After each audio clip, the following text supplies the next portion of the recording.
Yay, no more school!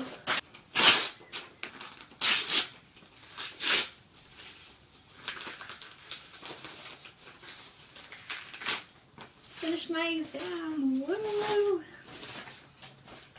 Gonna have to clean that up, aren't I? Your questions from your last video will be answered, my friend, do not worry. Random thought though, why is it that we love to answer questions? Like, personally, it doesn't even make me feel smart, yet I love to answer questions. It's just so weird. Your first question was about whether you needed prior knowledge of psychology to get into a major that was about psychology, and you don't. You definitely don't.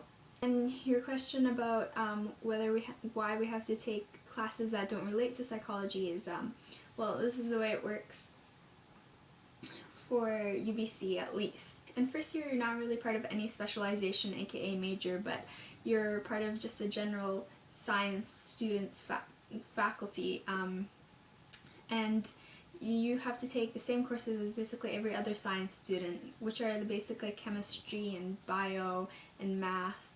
So these are courses that you need to take to get promoted to second year. And another thing that you need to get promoted to second year is a specialization or a major. In order to graduate with this major, you have to have certain classes that you took in first year and second year and third year and fourth year. And they tend to all tie in the end to whatever the major is or whatever some other class is. So another thing that UBC requires is called breadth.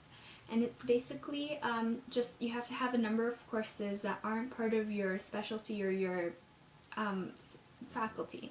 So I have to take courses that are outside of science and outside of psychology. And you were asking what I would do to get into med school, whether I would transfer, and the answer is no, because it might be different in Sweden. I know that it's different in a lot of countries where you would just go to med school from high school, but here med school is a graduate school, so I can't go to it straight from high school without any other degree.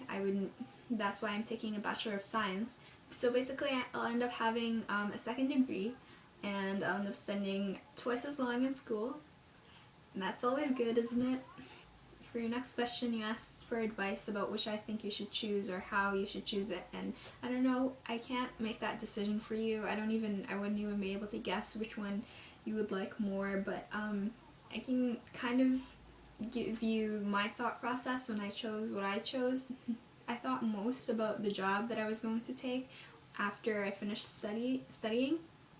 So for me, I chose psychology because in the end, I know that I'm going to be a clinical psychologist. So make sure you kind of have a broad idea of what you want to do. What's the most important thing you're going to look for in a job?